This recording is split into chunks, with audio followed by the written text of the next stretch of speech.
읽겠습니다. 예. 여러분 그 시너지라는 단어 아시죠? 예, 시너지는 1 플러스 1은 1 플러스 1은 2로 나타나는 것이 아니라 1 플러스 1은 3, 4, 5 막 이렇게 되는 효과를 말합니다. 그래서 어떤 훨씬 더 기대 이상의 효과를 나타나는 것을 시너지라고 하는데, 이게 시스템 에너지가 합해서 시스템과 에너지의 합성인데, 이 시너지 효과라는 것이 한 사람이 하는 거와 두 사람이 하는 거와 네 사람이 하는 거와 8사람이 하는 거와 그것이 수가 배가 된다고 해서 효과가 배가 되는 것이 아니라 훨씬 더 크게 된다는 거예요. 설매를 끄는 개가 2마리가 이 설매를 끄는 거하고 4마리하고는 속도가 차이가 다르답니다. 그만큼 1 플러스 1은 2에 대한 것이 아니라 훨씬 더 효과를 많이 내는 것을 시너지 효과라고 하는데, 이 느헤미야서를 우리가 큐티하고 있지 않습니까? 예, 느헤미야서를 큐티하는데 이 큐티 중에 제가 3장에서 엄청난 은혜를 받았어요. 예, 그래서 이것이 우리 성도님에게 꼭 정말 필요한 말씀이겠다. 왜냐하면 이것을 놓치기 굉장히 쉬운 것이 3장이에요. 근데 굉장히 중요한 거예요. 3장은 이 이름이 여러분도 읽었겠지만 75명이 나옵니다. 75명의 이름을 읽다 보면 그냥 그 이름을 읽다 보면 지쳐가지고 4장으로 넘어갑니다. 그러니까 이 75명의 이름이 쭉 나열된 것을 그냥 그대로 읽고 넘어가기에는, 만약에 그 정도로 넘어간다면 여기에 아무 의미가 없어요. 그런데 이것을 조금 묵상하고 하면 여기에 하나님의 비밀이 숨겨져 있고 신앙의 기초적인 원리가 들어가 있고 또 기독교의 신앙 원리가 여기에 들어가 있다는 것을 제가 발견했습니다. 정말 놀랍게도 발견했습니다. 저도 잘못하면 그냥 넘어갈 뻔했어요. 누구는 누구를 낳고 누구는 누구를 낳고 하는데 여러분이 마태복음 1장이나 이런 걸 읽으면 뭐 쓸데없이 많이 나와가지고 이렇게 또 발음이 안 되는 것을 이렇게 사람들이 뭐 이렇게 많이 성경에 나왔나, 그럴 때 조심하시기 바랍니다. 거기에 하나님의 큰 비밀이 있거든요. 예. 낳았다는 의미가 결국은 나까지 이어져요.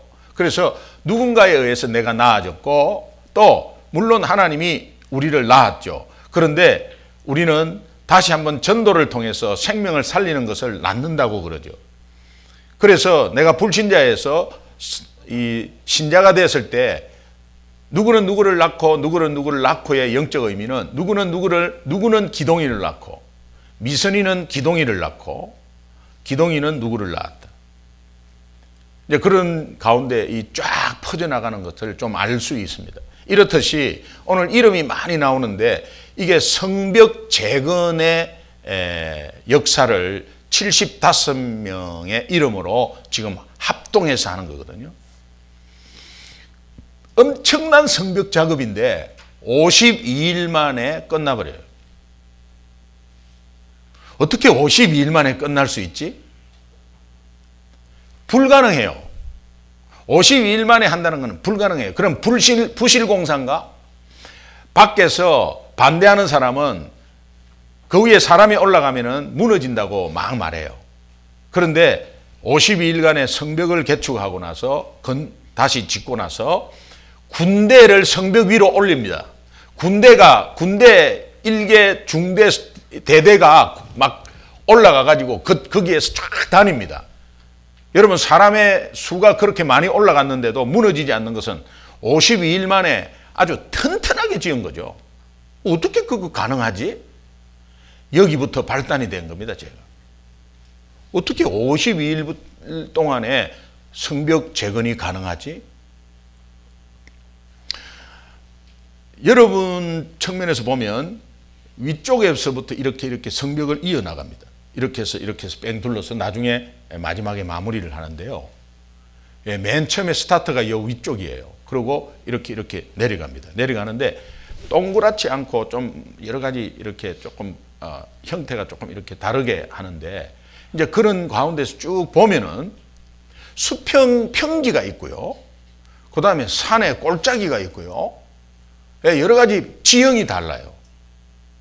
지형이 다른데 그 맡은 사람들이 다 따로 있어요. 어떤 사람은 쉽게 끝낼 수도 있어요. 또 어떤 사람은 한 200m 정도 하고 말아요. 어떤 사람들은 그 맡은 부분이. 그런데 어떤 사람은 400m를 해요. 골고루 하지를 않았어요. 그런데 이것이 75인의 그 연합이 되어가 75인은 대표적인 사람들인데요. 75인이 연합이 되어 가지고 이게 엄청난 시너지 효과를 내는 거예요. 아무리 그렇게 해도요. 그렇게 해도 실제적으로 따지고 보면은 거의 8개월 정도 이상을 걸리는 작업이라 그래요. 열심히 하고 그 상태로 하면 8개월 이상 걸린다고 하는데 어떻게 52일 만에 끝내냐. 이게 시너지 효과를 낸 거죠. 느헤미야 3장을 이렇게 보면 오늘 읽은 2절에 보면요. 여리고 사람들이 나오는데 이 여리고 사람들이 어떻게 동참했을까? 여러분 이 내막을 알면은 이 기가 찹니다. 여리고 사람들이 여리고가 만약에 평지가 이렇게 있으면 그게 제로라고 한다면 예루살렘은 수평에서 높이가 740m 위에 도시가 있어요. 그런데 여리고는 수평에서 마이너스 250m의 도시가 있어요. 그러면 고도 차이가 몇 미터? 990m예요. 990m. 990m고 또 두 도시 간의 거리가 어느 정도냐? 24km예요. 자, 그러면요. 여러분 작업을 하러 올라면 24km를 걸어와서 900m를 올라가야 돼요. 이게 가능할까요? 이게 하루 이틀도 아니고 그러나 이런 헌신들이 모아져 가지고 시너지 효과가 납니다. 느헤미야 3장은 성벽 재건에 대한 완성도를 보여주고 있는데 하나하나마다 따지고 보면 사연들이 다 있습니다. 근데 이 사연들이 합쳐져 가지고 그럼에도 불구하고 그런 어려운 여건인데도 불구하고 합쳐져 가지고 52일 만에 성벽을 개축했다. 정축했다. 성벽을 재건했다. 완전 폐허가 된 성벽을 다시 이렇게 세웠다. 여러분 새로 짓는 거하고 재건하는 거하고는 재건이 더 어려워요. 왜? 재건은 다시 치우고 해야 되는 거예요. 다시 치우고 새로 해야 되는 거예요. 그래서 이것이 뭐 리노베이션 개념이 아니에요. 완전히 폐허가 된 것을 싹 걷어치우고 새롭게 하는데 걷어치우는데도 시간이 얼마나 걸리는데 이것이 완전하게 튼튼하게 올리는데 52일이 걸렸다는 거예요. 여기에 뭔가 비밀이 있겠구나. 그래서 계속 묵상하는데 조금 제가 큐티 진도도 조금 못 나갔습니다. 이것 때문에. 계속 읽었어요.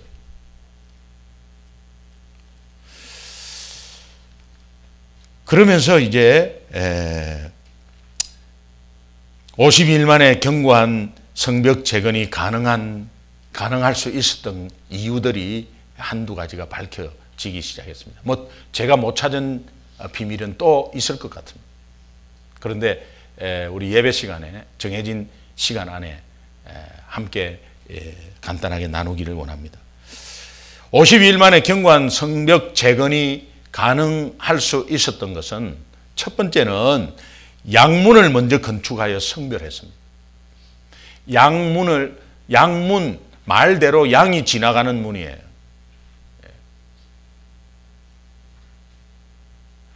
양문을 먼저 건축했다. 그래서 성별했다. 느헤미야 오늘 3장 1절 한번 같이 읽습니다. 같이 읽어보겠습니다. 시작.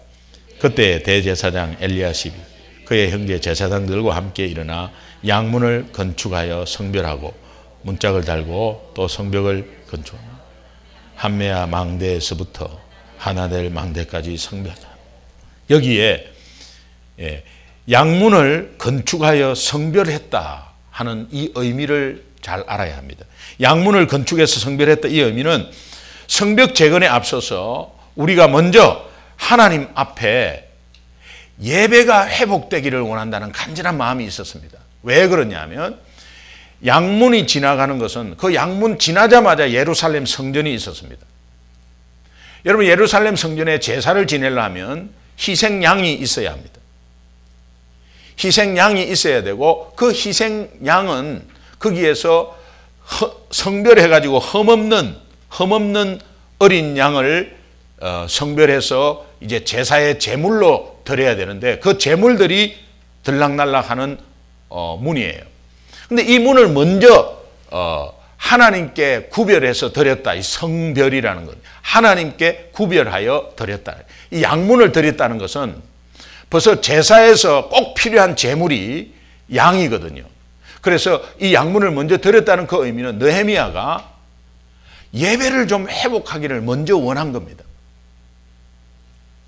여러분, 뭔가 일이 잘 안 되고 풀리지 않고 또 내 주변은 자꾸 악하게 되고 더 좀 일이 꼬이고 했을 때 여러분 무엇을 먼저 찾습니까? 오늘 우리에게 주시는 교훈이 있는데 여러분은 먼저 예배를 회복해야 합니다. 예배를 회복하지 않고 다른 것을 하시면 첫 단추를 잘못 끼운 거예요. 그래서 다 나중에 풀어야 돼요.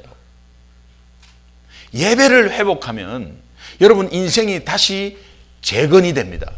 예배를 회복하면 여러분의 영적 성벽은 굳건하게 쌓을 수 있고 또 악한 영이 절대로 넘어보지를 못합니다. 공격을 하러 오더라도 우리 속으로 들어오지 못합니다. 이것이 굉장히 중요한 영적 원리입니다. 여러분, 왜 이런 느헤미야가 왜 이런 것을 간절히 바라면서 양문을 먼저 스타트를 했을까요?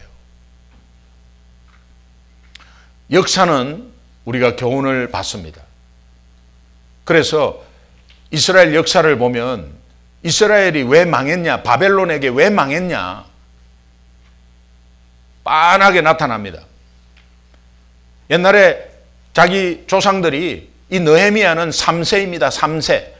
포로 3세예요. 포로 3세. 이 뿌리를 올라가면 오늘 우리 이민사회도 마찬가지예요. 한국 역사를 가르쳐야 합니다. 아무리 미국 사람이라도 한국 역사를 가르쳐야 돼요. 그리고 미국 역사는 당연히 알겠죠. 미국 역사와 한국 역사 잽도 안 됩니다, 사실은. 뿌리가 얼마나 깊은지 모릅니다. 그것을 알면 자기의 뿌리를 찾고 크리스찬으로서 연합할 수 있어요. 중요한 것은 이 느헤미야가 3세인데도 뿌리를 찾아서 쭉 올라갑니다. 올라가니까 자기 조상들이 망한 이유를 발견합니다. 그 망한 이유가 뭐냐? 예배를 실패한 거예요. 예배 때마다 이스라엘 백성들이 우상을 계속 섬겼어요. 하나님을 안 믿은 게 아니에요. 하나님을 믿으면서 우상을 섬겼어요. 그래서 제사를 지낼 때마다 제사를 지내러 와서 제물을 바쳐요. 제물을 바치고 제사 지내는데 앉아 있는데 마음속 깊은 곳에는, 몸은 거기에 와 있는데 마음속 깊은 곳에는 바알 아세라 신을 섬기고 있었어요. 바알 아세라 신은 다산의 신이고 풍요의 신입니다. 자, 오늘날 말씀드리면은 오늘 우리 예배에 몸은 여기에 와 있는데 내 마음 한구석에는 정말 풍요와 다산은 돈이거든요.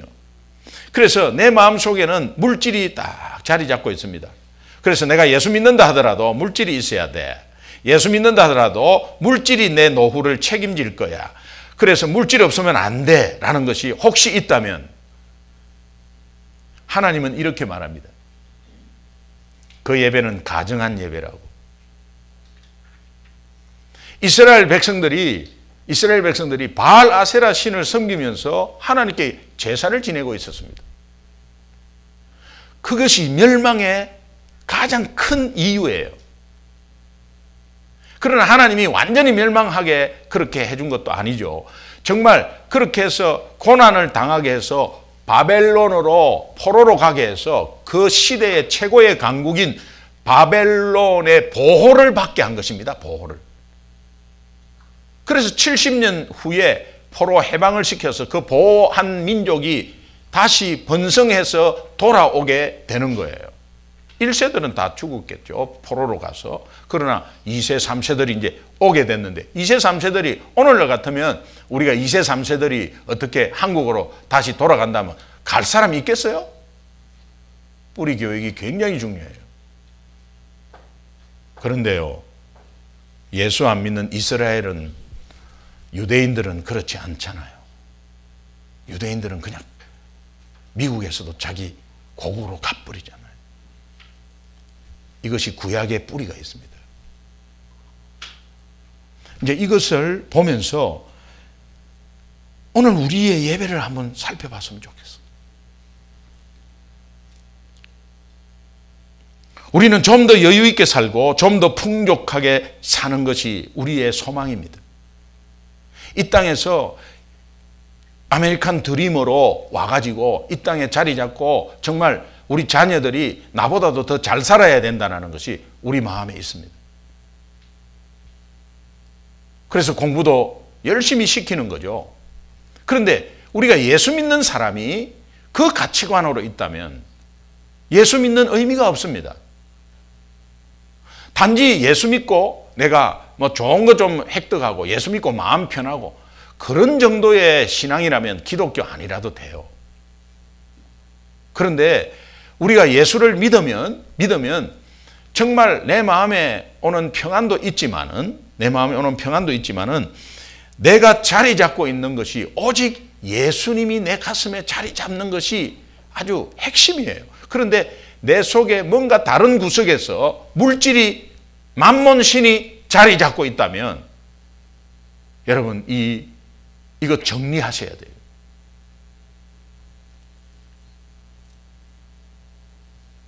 오늘 우리가 드리는 이 1시간의 예배가 아무것도 아닌 것 같지만 그냥 뭐 예배 참석했다 이런 의미로 여러분 두면 그냥 그렇게 지나가 버리는 시간이에요. 그런데 예배가 이것이 오늘 이 예배가 정말 하나님께 온전히 드린다고 하면 하나님이 일주일 삶을 이 예배를 통해서 꽉 잡아버립니다.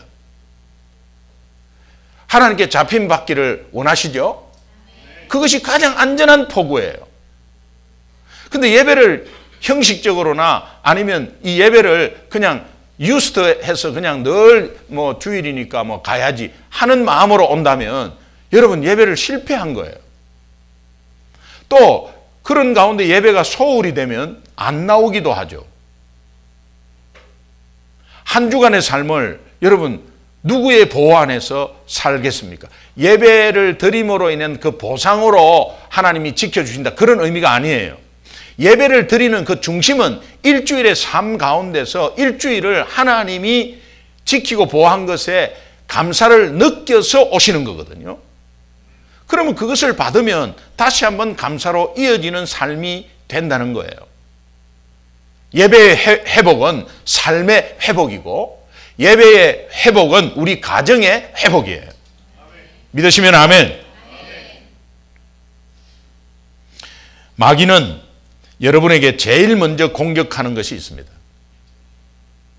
다른 것을 공격하지 않습니다. 맨 처음에 예배를 실패하는 것을 목적으로 삼습니다.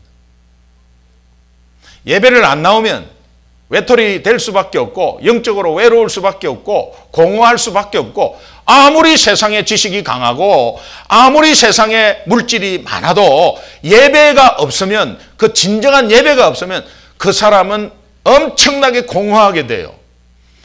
그 공허는 이루 말할 수 없습니다. 어떤 면에서는 한번 그냥 끝내버리기도 싶어요. 인생을. 이런 마음이 들 때가 있다니까요. 사탄은 계속적으로 그 마음을 줍니다.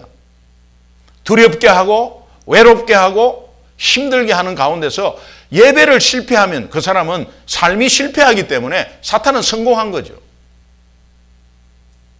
어떠한 어려움이 있어도 여러분 하나님 말씀 가운데서 예배에 승리하면 사탄은 공격을 딱 멈춥니다. 그리고 감히 달라들지를 못해요.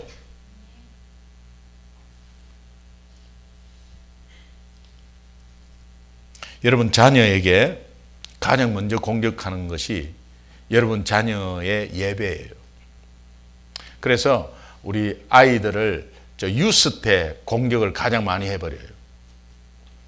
그래서 그때 공격하면 평생을 안 다니니까요. 평생을 안 다니는 가운데서 얼마나 힘든 상황이, 물론 여러분 그때그때 물질이 생기고 프로모션하고 좋죠. 기쁘죠. 잠시죠.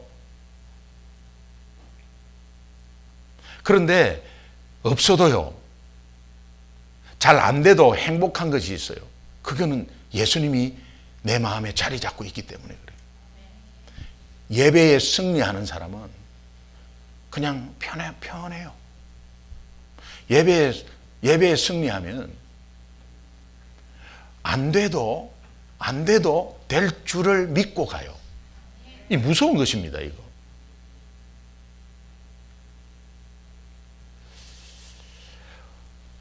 참 안타까운 것이 있어요. 여러분 같은 교회 나와서 아이들이 같은 교회 다녀요. 그런데 예배와 어떤 아이들의 어떤 공부와 연관을 하면 여러분 아이들에게 예배를 선택하게 해요? 아니면 뭐 액티비티나 그것을 선택하게 해요? 우리 젊은 어머니들은 요새 자녀에게 집중하잖아요. 이해를 해요. 우리도 이해하지 않습니까? 우리도 아이들을 어릴 때 키울 때 그렇게 이해하지 않습니까? 그리고 지금도 우리 자녀들이 이렇게 잘 되기를 바라고 하는 것이 부모의 마음이죠. 진정하게 잘 되기를 원하십니까? 예배에 승리하게 하십시오. 하나님 말씀입니다. 사탄은 우리 자녀의 예배를 공격해버립니다. 예배에 처음에 한 번, 두 번 빠지면요, 미안한 마음이 있어요. 그런데 5번 빠지면요, 전혀 그런 마음 없습니다. 예배에 빠지면, 예배가 없다는 것은 벌써 자기 삶 가운데 자기의 생각들이 많이 들어, 예배만 있으면요, 자기 생각과 이런 것들을 충돌하게 돼요. 충돌하면서 고민하게 돼요. 그런데 그건 고민 없습니다. 그냥 막 갑니다. 막가로 갑니다, 그냥. 그래가지고 게임에 빠져버리고, 게임에 빠져도요, 예배를 드리면은 본인이 충돌해요. 갈등해요. 그리고 조금씩 멈춰요. 그런데 그렇지 않으면 막 가버려요. 제가 잘 아는 한국의 제 모교에 이 과천교회 집사님이 계신데요. 그 집사님 아들이 중학교 때 리트릿 가가지고 엄청나게 은혜를 받아버렸어요. 어릴 때부터 다녔죠. 근데 엄청난 은혜를 얘가 받아버려요. 진짜 하나님 만났다고 본인이 고백을 해요. 그러고 나서는 이 얘가 막 수요일 예배도 나오고, 예, 중학생이 수요일 예배도 나오고, 금요일 날 금요 기도회에 나오고요. 어른들이 깜짝 놀라는 거야. 근데 기도회에 나오고, 그 다음에 또 어떤 중등부 모임은 다 나가고, 얘가 굉장히 뜨거워졌어요. 그때부터 같이 다니던 이 부모님, 집사님이 걱정을 하는 거예요. 저 교회 다니면서 교회에 빠지면 안 되는데. 그런 걱정 여러분 이해하시죠? 정말 전혀 안 믿다가 애가 갑자기 그냥 열심히 되니까. 그러면서 이제 중학교 3학년도요. 옛날에는 우리 중학교 3학년 그냥 놀았지 않습니까? 근데 지금은 중학교 3학년 엄청나게 공부시킵니다. 그냥. 완전히 입시생, 고시생 같이 시킵니다. 지금 중학교 3학년도. 중학교 3학년이 되니까 이제 부모가 이제 같이 교회를 다니는 분이에요. 부모가 같은 교회. 그런데 야, 너 이제는 공부할 때다. 그러니까 예배보다는 네가 이제 공부가 좀 중요한 때다. 그리고 은혜는 나중에 대학 가서 받아라. 이렇게 말한 거예요. 그래가지고 예배를 갔다가 늦게 오면 막 야단을 치는 거예요. 그 마음은, 부모 마음은 이해를 합니다. 그런데 이 부모가 예배에 대한 소중함을 모르고 있기 때문에 그렇게 같은 교회 다니면서 그렇게 가르치는 거예요. 그래서 고등학교 1학년 올라가면서 예배가 끊겼어요. 친구를 잘못 사귀어가지고 어떤 이 게임에 빠져버리고 그런 가운데서 이제 뭐 이리 시켜도 안 되고 돈은 있어요. 그러니까 이리 시켜도 안 되고 저리 시켜도 안 되고 돈을 들였어요. 그런데 안 되니까요. 고등학교 2학년 때 보딩스쿨로 유학을 보낸 거예요. 미국. 보딩스쿨에 가면 돈만 주면 거기서 알아서 하겠지 하고 생각을 했 모양이에요. 근데 그 안에서 한국 친구의 나쁜 친구를 사귀게 된 거예요. 그래서 마약을 하기 시작했어요. 그러고 나서 자기가 보딩스쿨에서 나와서 일반 프라이빗 스쿨로 또 옮겼어요. 그러고 나서 조그만 데다가 친구 둘이서 뭐 부모에게 어떤 이야기를 했겠죠. 그래서 밖에서 생활하게 됐어요. 그러고 나서 이제 결국은 라스베가스의 갬블에 빠지게 됩니다. 그럼 고등학생이에요.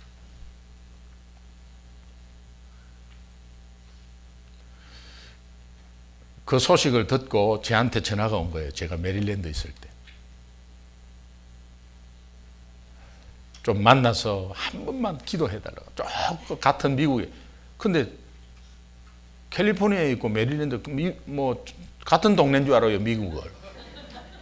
너무 멀어가지고 비행기로 5시간이라고 하니까 그렇냐고 하면서. 그래가지고 부모가 들어왔어요. 그래 부모가 들어와갖고 일부러 메릴랜드까지 아들 데리고 온 거예요. 그래가지고 이제 기도하고 뭐 같이 이야기를 하는 과정 속에서 알았던 내용이에요, 제가.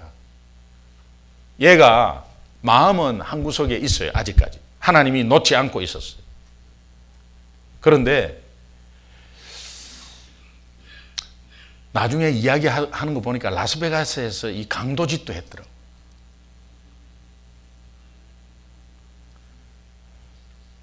근데 그 이야기를 들어보면서 얘가 마음이 열려서 하나님을 만날 준비가 되어 있어요. 원인을 올라가면 그 부모님이 예배에 대해서 그때 이제 후회를 하시는 거예요. 그때 얘가 막 은혜를 받아가지고 있을 때 우리가 그 옆에서 같이 기도하면서 막 그렇게 해야 되는데 라는 말씀을 하시더라고요. 지금은 보스턴 대학을 나와가지고 직장생활 잘하고 있어요. 여러분 결국은 하나님 안에 들어와야 예배에 성공해야 이게 회복이 되는 거예요. 너무 단순한 거예요, 여러분. 어떠한 정신과 치료 필요하죠. 약 먹고 괜찮죠. 필요하죠. 그런데 이 영적인 것에 대해서 터치는 예배를 회복해. 그가 예수님을 영접하고 정말 그 있었던 것에 하나님은 끝까지 그를 놓치지 않고 따라갔어요. 따라가니까 또 믿음의 사람을 만나게 해서 그 사람들로 하여금 다시 회복시키는 하나님의 작업이 있었다는 것을 제가 알 수 있었어요. 그러면서 동시에 부모님이 회개를 하시고 부모님이 대성통곡하시고 아이의 그 마음을 그때 들은 거예요. 자기는요 침대에서 예배 나가게 해달라고 그렇게 기도했는데 엄마 아빠가 못 나가게 했대요.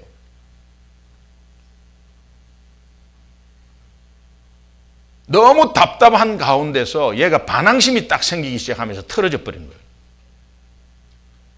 여러분 우리가 예수님 만나도 어른도 그렇잖아요. 뭐 넘어지고 자빠지고 하잖아요.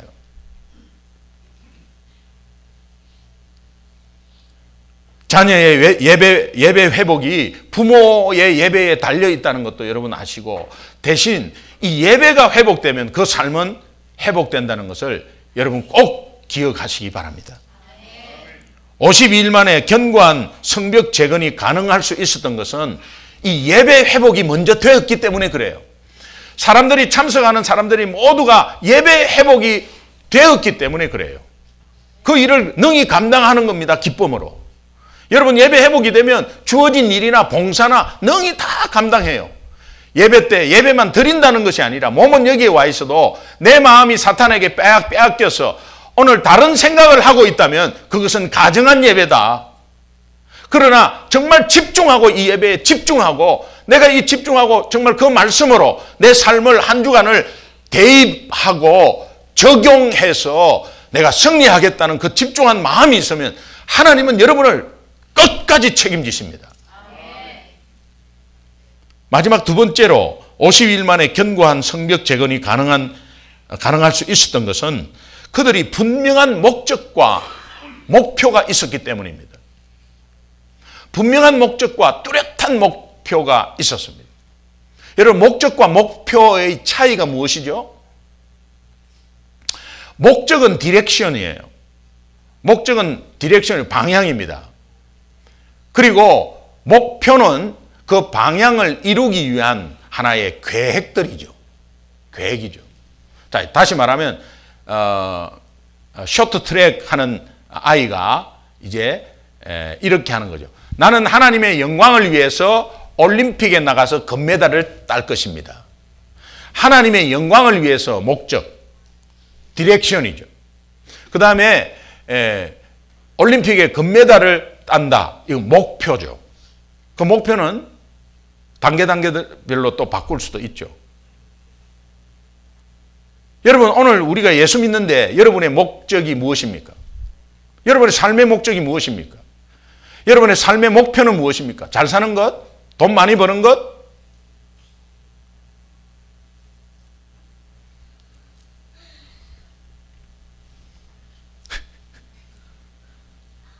토끼와 거북이 이야기 아시죠? 예, 토끼와 거북이 뭐 다 아는 내용이에요. 이거 재미있는 이야기죠. 근데 여기에 영적으로 좀 대입을 하면 이거 굉장한 영적인 의미가 있어요. 경주를 하는데 토끼가 훨씬 앞서가 버리잖아요. 거북이는 산꼭대기에 있는 깃발을 봤어요. 산꼭대기에 있는 깃발이 목표가 되어가지고 그 목표를 향해서 계속 그냥 걸어가는 거예요. 토끼는 거북이를 봤어요. 거북이를 보니까 상대가 안 되죠. 한참 하다가 또 늦게 오는 그 거북이를 보면서 쉬죠. 근데 거북이는 토끼를 보지 않습니다. 토끼를 봤다면 시작할 때부터 포기해버려요. 안 되니까. 여러분, 우리가 이 뚜렷한 목적과 목표를 가지지 않으면 사람을 계속 봐요. 그리고 비교하면서 좌절하고, 그 다음에 자기가 옆에 사람하고 이기잖아요. 그러면 또 목 힘주고 있다가 또 자기보다 높은 사람이 있고 안 되면은 또 좌절했다. 그래서 인생 끝나는 거예요.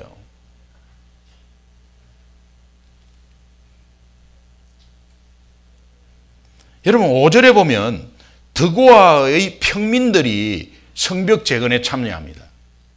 드고아의 평민들이, 드고아 사람들이 왜 평민이라고 제가 했냐면 귀족들이라는 게 나오니까요. 그 드고아의 귀족은 참여하지 않습니다. 근데 이 평민들이 참여합니다. 그런데 이 드고아 평민들이 우리들은 성벽 재건에 참가하는데 왜 귀족들은 참가 안 합니까? 우리 다 같이 참여해야 되지 않습니까? 이런 말이 성경에 없습니다.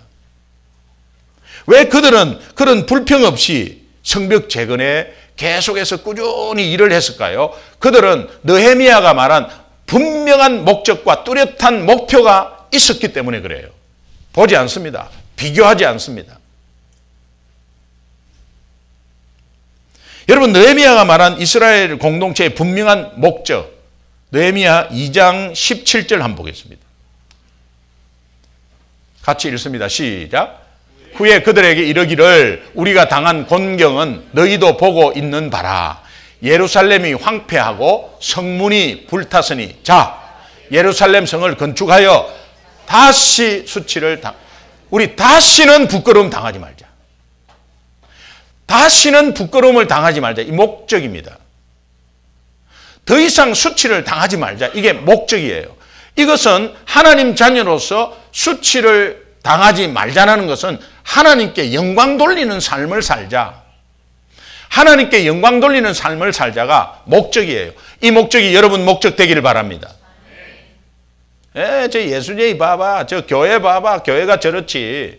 저 예수쟁이 봐, 뻔하지 뭐. 지가 예수 믿는 데 해놓고 저 뭐 뻔하지 뭐. 그래서 나 예수 안 믿어. 수치당한 거죠. 교회가 수치당하고 있는 거죠, 지금. 세상이 이제는 교회를 걱정하죠. 교회가 세상을 걱정해야 되는데 세상이 교회를 걱정하죠. 여러분, 이것은 하나님의 음성으로 들어야 돼요. 이제는 우리가 수치를 당하지 않는 소중한 교회 되기를 바랍니다. 뭐 지금까지 소중한 교회가 수치를 당했다는 게 아니라 이 땅의 교회들이 그렇게 수치를 당하고 있잖아요. 이것이 목적이 돼야 돼요. 목적은 교회가 수치를 당하지 말자는 것은 하나님께 영광을 돌리자는 의미예요.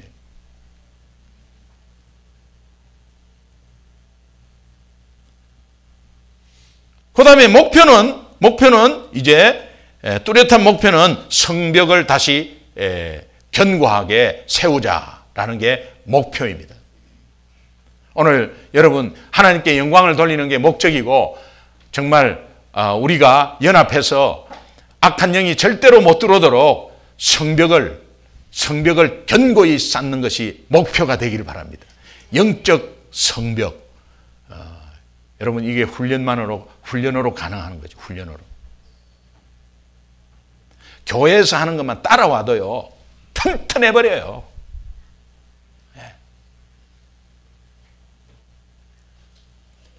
이 분명한 목적과 목표를 가졌기 때문에 어떠한 불평도 원망도 하지 않습니다. 비교도 하지 않습니다. 사람을 보지 않습니다. 여러분, 오늘 우리 봉사하는데 사람 보지 않습니다. 또 나는 3가지 일을 하고 저 사람은 일 하나도 안 하고 관계없습니다. 나는 험한 일을 하고 저 사람은 굉장히 좋은 일을 하고,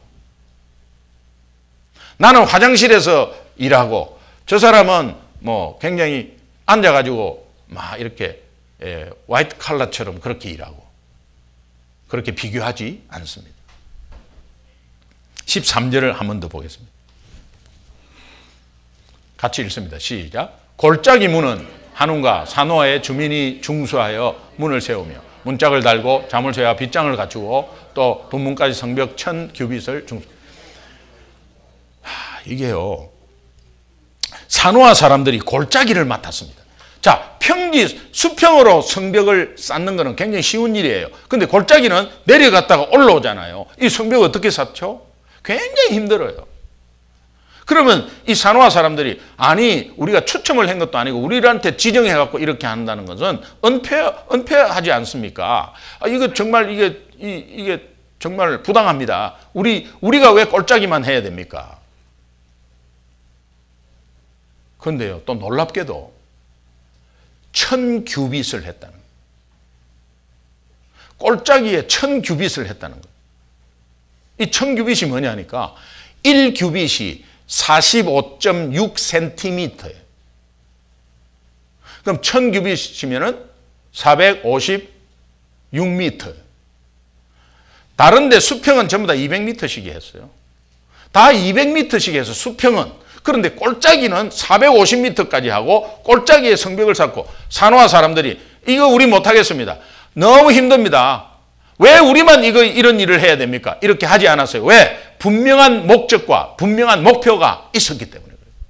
그 목표를 바라보니까 옆에서 뭐 다른 데서 성벽을 건축하는 것에 보지도 않았어요. 그러고 나서 딱 하는 데까지 딱 이어서 끝내버립니다. 14절에 보면 말기야 사람들이 분문이라는 것은 똥문입니다. 똥문. 굉장히 더러운 배설물을 처리하는 문인데 저 분문을 다시 세웠다라고 되어 있습니다. 저 말기야 사람들이 분문을 세우는데 왜 우리에게는 이렇게 냄새나는 곳에 더러운 데서 하고 저거들은 깨끗한 데서 하고 그렇게 하지 않았습니다. 왜? 이 말기야 사람들이 느헤미야가 말한 분명한 목적과 뚜렷한 목표를 보았기 때문에 그래요. 여러분, 우리가 이 신앙생활에서 분명한 목적이 있고 공통분모죠. 공통분모. 여러분, 분명한 목적은 예수 믿는 사람들이니까 분명한 목적은 하나님께 영광 돌리고 수치를 당하지 말자. 이게 목적이 돼야 되고, 목표는 여러분 영적 성벽 재건을 하는 거예요. 근데 그 성벽 재건을 목표로 두면 중간중간에 어떤 훈련이든 어떤 봉사든 전혀 관계치 않습니다. 그냥 계속 그 목표를 보고 가기 때문에 어느 순간 탁 수준에 올라가는데 그것이 시기가 빠르다는 거예요. 그렇지 않으면 20년 신앙생활에도 매 그 수준이에요. 그래서 나중된 자가 먼저 돼버려요.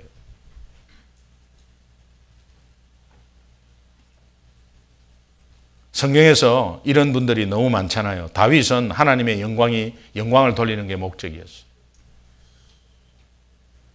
그리고 하나님만 바라봤어요.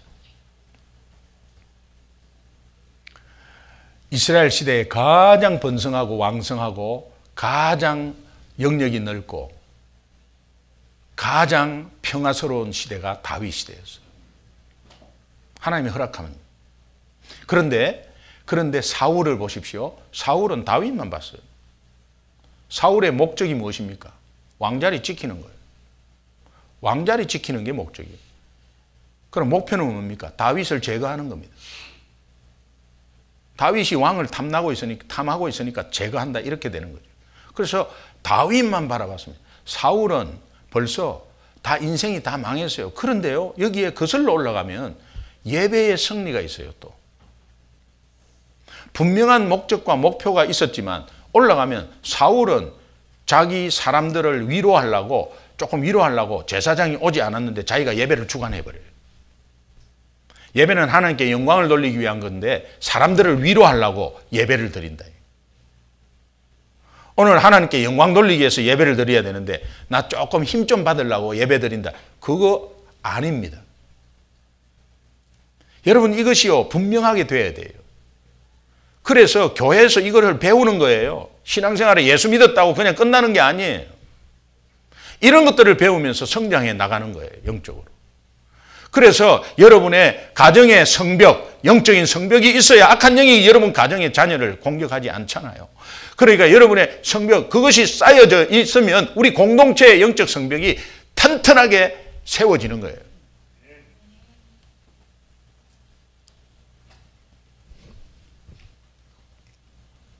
예수님의 목적은 하나님의 뜻을 이루는 거예요.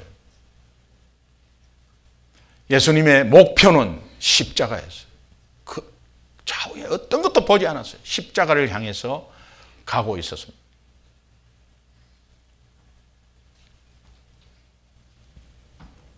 주변의 대제사장과 바리새인과 서기관들은 어떻습니까? 자기 명예와 기득권을 지키는 것이 목적이었죠. 그러니까 목표는 예수 제거였어요. 그렇다고 다 이루어졌습니까? 아니에요. 얼마나 불행한 삶을 사는지 몰라요.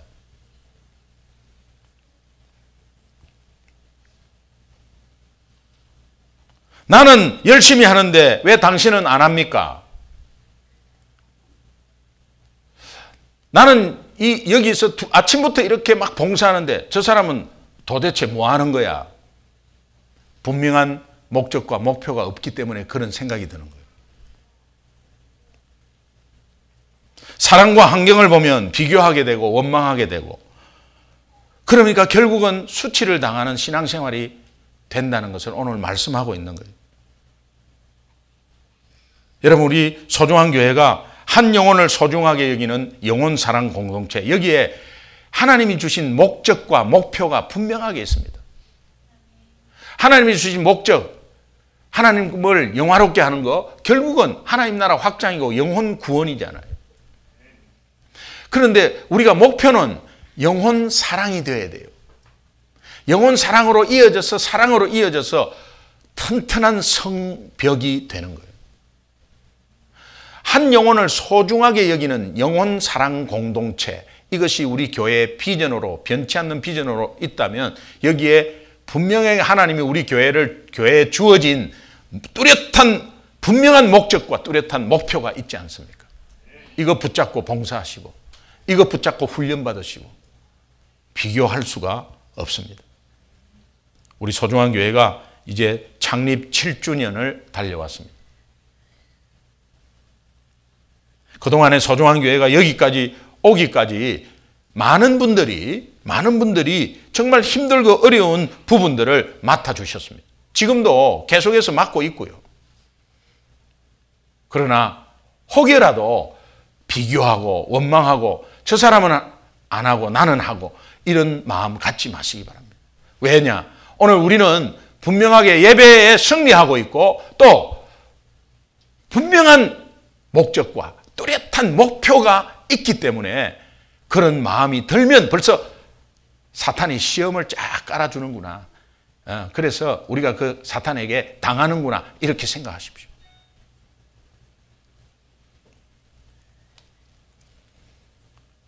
우리에게는 하나님께 영광 돌리는 한 영혼을 소중히 여기는 영혼 구원의 목표가 있고 또 영혼을 사랑하고 그 사랑을 베푸는 목표가 있습니다. 이것이 뚜렷한 가운데서 소중한 교회가 영적 성벽이 튼튼하게 지어지기를 주님의 이름으로 축원합니다. 기도하겠습니다.